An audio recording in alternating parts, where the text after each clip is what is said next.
כן. כנס בבקשה.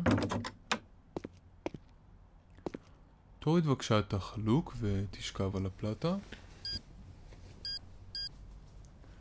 אתה מוכן? כן, דוקטור. אוקיי. אז ספר לי בדיוק איפה כואב לך. טוב, אז זה ככה, כשאני הולך... אז... תנסה לא לזוז בבקשה. אוקיי. כשאני הולך אני מרגיש כאבים באגן.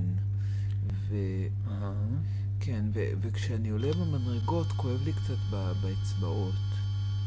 באצבעות? כן, כן, וגם הגב. לא לזוז בבקשה. כן, וגם הגב כואב לי מאוד, במיוחד כשאני מתכופף. ואתה יודע, העקבים שלי כואבים, במיוחד שיורד גשם בחוץ,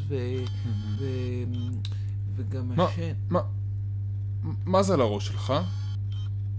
מה? איפה? לא לזוז! על הראש!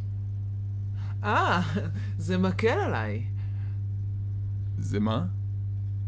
זה מקל עליי, דוקטור. אחות, כנסי לפה בבקשה. דוקטור, זה מקל עליי.